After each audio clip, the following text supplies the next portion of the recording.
તો મિત્રો આપણે આવી ગયા છે અત્યારે આવેરમાના મંદિરે એ ફરની રોડ ઉપર છે અત્યારે ને તમને અત્યારે લાઈવ દર્શન કરાવીશ મગરના બધા અહીંયા કહે છે મગર છે અત્યારે તો અત્યારે અહીંયા તળાવમાં મગર છે તમને હું બતાવું અત્યારે એનું લોકેશન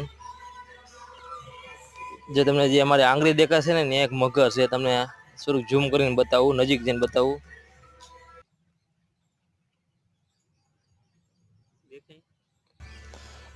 આ જગ્યાએ મગર છે જો તમને મગર દેખાતી તો કોમેન્ટમાં તમે લખજો જય ખોડિયારમાં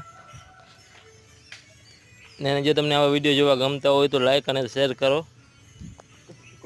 હજી નજીકથી બતાવું અને મંદિર તમને બતાવું ખોડિયારનું મંદિર બહુ જૂનું મંદિર છે અહીંયા તો તમારે અહીંયા તમે દર્શન કરવા આવી શકો છો આ મંદિર છે આપણું એ ખોડિયારમાં